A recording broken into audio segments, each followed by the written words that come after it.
Hi, welcome to today's video. My name is Kyan, and the topic of today's video is my journey to landing a full-time position at Amazon. Okay, let's dive right into it. I'm going to give you guys a little synopsis of my background. I go to Miami University, which is in Oxford, Ohio. You know, it's a public Ivy. Our business school is the Farmer School of Business, which is consistently ranked among, the top 20, top 15 public business schools in the country. So a very prestigious school, very storied history, a lot of great alumni, a lot of successful alumni. And at the Farmer School, we are encouraged to get in front of employers as soon as possible. So this started really my freshman year. One of the classes that you take as a freshman business student is Business 106, which is sort of like it's a 2-credit hour class. It's a sprint course. In Business 106, you learn how to, really, it's kind of like Business 101, but a step up. Like you do a little bit of LinkedIn, you build your LinkedIn a little bit, you work on your resume a bit. But my point is one of the major focuses of this class was, going to career fair. So every year, it's bigger in the fall than it is in the spring, but every year, once a semester, you name an employer, they come to Miami to recruit. So as a freshman, you're encouraged to go to this career fair. And I remember being a freshman and thinking, what's the point of this? I haven't even done one semester. At that point, I hadn't even done one semester of business school. Why am I here? This is such a waste of time, blah, blah, blah. I have a resume, but I haven't done anything, blah, blah, blah. I had all these excuses and all these reasons why I thought I shouldn't have to go to career fair, which some of them were valid. However, looking back at it now, it's important to get that exposure and that experience of talking to employers as early as possible so that when it is your time, when you are ready, you can really capitalize and take advantage. I'm a firm believer in the idea that luck occurs when preparation meets opportunity. So by getting that early head start as a freshman, you're preparing. So then when you have that opportunity, like I did my junior year, that's when you get lucky. Okay, so that's freshman year. Freshman year, I had become accustomed to, having those awkward conversations with employers at career fair, showing them my resume. They'd be like, oh, wow, you're a freshman. We get a lot of freshmen. I don't think they really realize that, it's an assignment for class. You literally had to go to career fair, take a picture at career fair and upload it. That was an assignment in Business 106. So, having that awkward conversation, letting them look over my resume, going through all of that whole shebang. So fast forward to sophomore year, where at this point I'd taken a few accounting classes and I'd finished the business course, so I had a little bit more coursework under my belt, and I was more prepared, more ready to get lucky in the sense that I was ready to capitalize on this opportunity because I was just more prepared, right? So the company that I was really talking to my sophomore year was a kind of a medium-sized investment real estate firm based out of Cleveland, which is where I'm from. So my sophomore year, I hit it off with the recruiter at career fair. She goes, oh, you should apply. Come to think of it, I think I might have applied for that internship before career fair. So I was pretty locked in. I kind of knew what I wanted. I knew that as a sophomore, my chances of landing an internship were greater, but at the same time, they weren't as great. Now, mind you, a lot of my friends did have internships as sophomores. However, they had internships at, not to knock them, but they had internships at kind of smaller, more boutique businesses. But again, experience is experience, an internship is an internship. So I knew that it was possible as a sophomore, so that's what I was striving for. So the recruiter and we hit it off. I got an interview. She, my resume, passed the resume review. I got an interview. And I remember I think it was on a Friday. So did I have Friday classes? It doesn't matter. So I went up to Cleveland for this interview. I think I interviewed well. I talked to a lot of people. I talked to, some guys in capital markets department. I talked to some people in tax. Obviously, like I met with the HR people again. Um, did a lot of interviews. There were people from Miami at this company, so we had that in common, and they knew exactly where I was coming from because, like, they're recent graduates from my school, so they knew all about like the business core, business 106. Kind of, they knew like the classes I was taking. So, I felt really good about that internship in that company just because there were people there who were like me, and I knew that they understood, and they like truly understood on a deeper level just how good the farmer school is, and just how prepared I was potentially for this interview or for this internship. Long story short, did not get the internship. At the end of the day, they thought that I hadn't taken enough finance classes yet, which is a pretty fair critique. And they encouraged me to come back next summer. He was like, "Oh, you just come back next year as a junior. You'll 100% get it. We love you. We love you as a candidate. Like, we want you here, but just give it time. Give it time." So fast forward to junior year, and this is crunch time. This is the ideal time within every business student's life where you have to get an internship. At this point, you've taken a decent amount of your major classes. You've done pretty much all of the required just business coursework. So you're solidified in your major. You're solidified in your general sense of business. Like, this is the time where you get that internship, which converts hopefully into a full-time offer. So then when fall of your senior year rolls around, you're ready to go. You have a job. You just have to get your degree.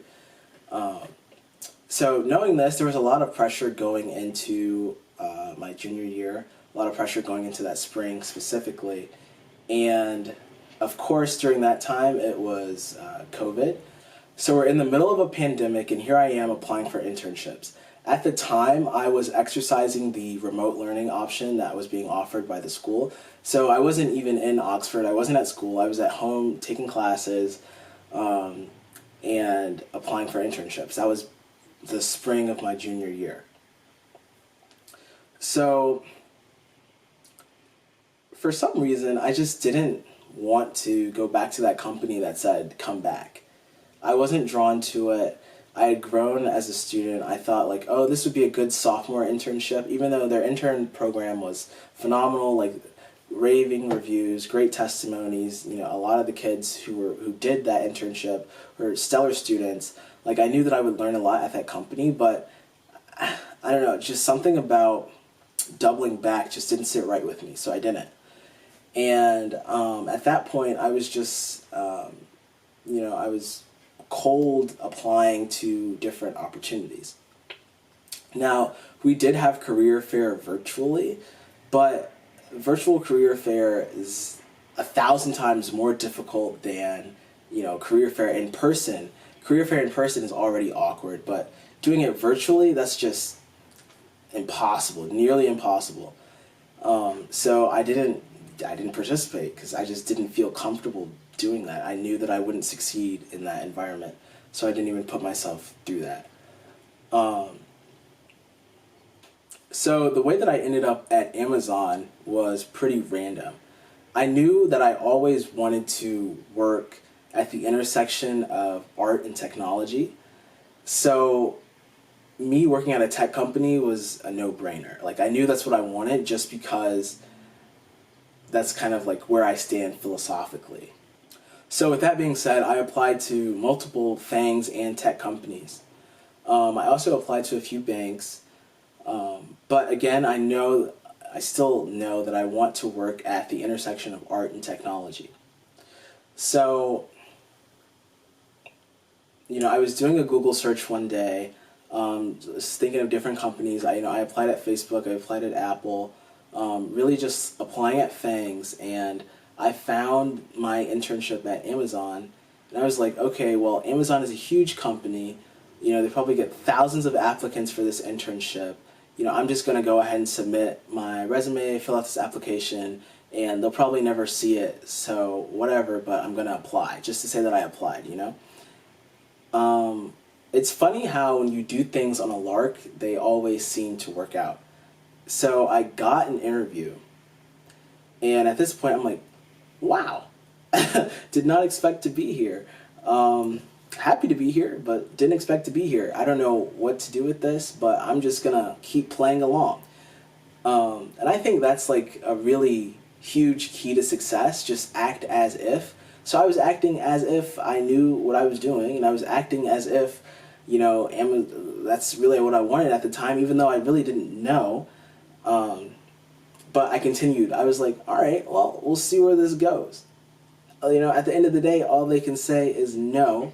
So, you know, let's do it. So I had this opportunity, like, I got selected for an interview, and, you know, I prepared the best that I could. I went on the corporate website, you know, the thing that they tell every little business student to do. So I went on the corporate website, you know, I read about Amazon's mission, sort of their corporate culture, all about what the firm was about, like holistically and from a philosophical standpoint, because I was pretty confident in my ability as a business student, because you know, I worked hard in business. Business is something that I'm passionate about. So I knew that I was good in that sense. I just needed to learn about the company. And, you know, with my like business background and knowledge of the philosophical ins and outs of the company, I knew that I would be fine. So my main interviewer, thank God that we hit it off. I feel as though that's like a huge factor in whether or not you end up at a company, is whether or not you're able to connect with people at that company.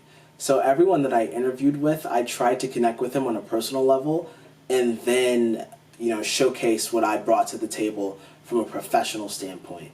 And I think, clearly it worked, but I think that's like a huge, huge part of landing a job at any company. It's just inserting yourself in the culture that's already there. Now, I'm not saying that you should be something that you're not, because at the end of the day, if you're not authentic, you're not going to make it. But again, like, if you're not, but that's the point. If you can't be your authentic self at a company, then you don't belong there. I don't care how well aligned you are in terms of business goals and, you know, business ideas. If the culture isn't right, the culture isn't right.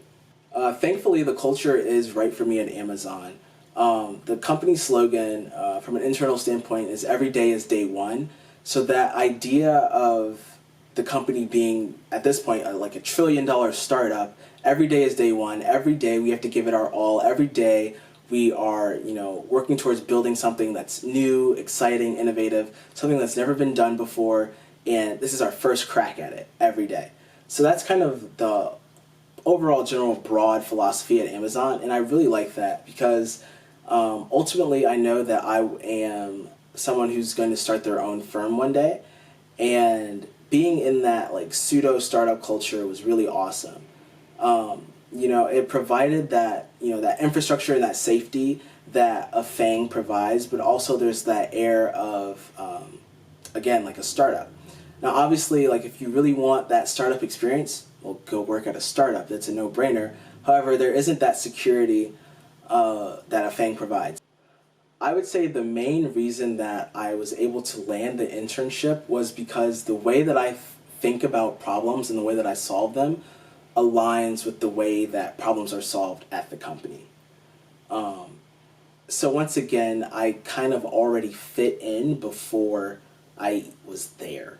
Some things that I've done or had done prior to my internship, you know, back at school, I had been in an organization that works hand in hand with the Dean Suite of our business school and does like event planning, really just kind of, in a, I hate saying this, but kind of like the student body of like the business school, just like having that hand-in-hand relationship, so being like the liaison between the students and the Dean Suite, so serving as that bridge. So again, that really helped me like with interviewing, because I interviewed a bunch of kids for that organization. So like having that experience on the other side of the table and knowing like when I'm like the interviewer, I know the questions that I ask, and I know what questions I like to I know what questions I like to ask. I know what questions I like to receive. I know what answers I like to hear. So with that in mind, I was able to be a fantastic interviewee because I'm like, okay, like if I'm on the other side of the table, like what do I hear? But again, you just don't want to tell people what they want to hear. You want to be authentic. And luckily, again, I was able to be authentic while saying all the right things. Okay, so I landed this fantastic opportunity. Ultimately, I got the internship. So, what was the internship like? I'm going to speak candidly here and say that this internship was honestly one of the most rigorous, most challenging things that I've done up to this point. However, it was extremely rewarding, so it was worth it all. So essentially the way that the internship works is everyone, you meet your team, you're on your assigned team, and you spend the entire summer working on a project. So what I quickly discovered was that my project and the project of all the interns was something that was very ambiguous and open-ended. It wouldn't be fair to characterize these projects as scut. However, they were projects that wouldn't be done or wouldn't be tackled normally by the team. So it was the perfect job for an intern because it allowed me to learn the ins and outs of the company, the ins and outs of our team specifically. And this ambiguity allowed me to grow as a leader because I had to set the boundaries and define kind of what the problem was, and I had to devise a way to solve the problem.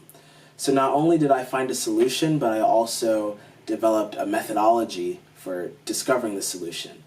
And quite frankly, I love that. It was a very scientific process in that sense. I love finance, I love business.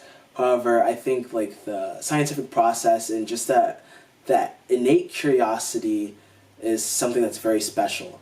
So being able to capitalize on that curiosity and use all my technical skills in a way to create a solution was just priceless. I suppose this is applicable to every internship, but at Amazon specifically, like being in the real world, having real world data, and having a real world problem and having to devise a real world solution was just so cool to me. Like just thinking about it right now, I get goosebumps because it's that idea that you get to help move humanity forward.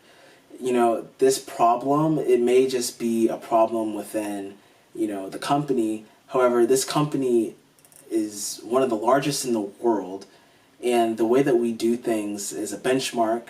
The problems that we have, the problems that we solve serve as a beacon for the rest of the industry, for the companies that come behind us, companies that came before us, et cetera, et cetera. I can, go on all day and make this sound glorious, but that's the truth. That's the honest truth. So it was very exciting to dive in and tackle this problem. It was definitely grueling because I'd never done a project like this before. When you're in school, the answer is already known. What you're learning is, again, that methodology. You're learning how to solve and how to come to this endpoint. However, during the internship, there was no clear methodology. No one was teaching me how to do it. They just said, do it. And so that's what I had to do. I had to pull on past experiences and I had to learn new skills in order to devise a solution and a methodology that made sense. Okay, so I feel like I'm starting to ramble a little bit, so I'm going to go ahead and wrap up this video by concluding with 3 tips of advice for young professionals, people who are just getting started in their career, students like me. Whether you want to work at a FAANG or a bank or wherever, I think these 3 words of advice are priceless. So here they are. Okay, so the first word of advice is to be authentic. Hopefully I articulated this well in telling my story and my journey towards landing a job at Amazon, but authenticity is key because you're going to spend a lot of time in your early career working. In order to be successful, in order to continue, in order to advance, you have to work, you have to grind. And if you can't be your authentic self while you're on that journey, while you're on that grind, you're going to be very miserable, and it's just not going to work out. So I think being authentic, being true to yourself, being true to your values is number one, always. My second word of advice is to find your niche. You know, business is a huge umbrella. Finance is a huge umbrella. Finance is a huge umbrella. Okay, that is the key to greatness. Finding your niche and getting good at that one thing. How did Amazon start? Amazon was an online book retailer. However, look at the company today, an e-commerce giant. What does it mean? What does it matter? The key takeaway to finding your niche is, you get good at that one thing, you perfect your craft, and then you scale it. Again, looking at this idea within the context of Amazon, the company figured out distribution, it figured out e-commerce through the vein of books first, and then once it felt comfortable with their model for shipping and selling and buying and creating this online marketplace for books, they started selling other things. And slowly the company grew and grew. And obviously I'm not going to act naive and act like, e-commerce is kind of like the bread and butter of Amazon. It's not. Amazon Web Services is. However, how did the company even get to that point? Again, you start in your niche and then you branch out. So find that one thing, make it something that you're passionate about, something that you're good at, find your niche, perfect that craft, perfect it, and then when you're ready, you scale it. My last word of advice is something that you'll hear forever, something that's always going to be true, something that's timeless. Work hard. We only have one life to live, however, that's more than enough if you do it right. What you're going to find is a lot of things in life, especially within the business realm, within your career, is predicated upon your reputation. And the key to having a solid reputation is being known as someone who gets things done. So how do you get things done? You work hard. You work your butt off. You learn things. The only way that you get good at something is through repetition, is through putting in 10,000 hours. Okay, it's through just doing it. But not only do you do it, you need to love it, you need to pay attention, you need to take notes, you need to understand what you're doing. All of that goes into working hard. Okay, so that wraps up the video. I hope you enjoyed my story and I hope you learned something. Go ahead and smash that like button. I'll see you in the next one, and don't be late.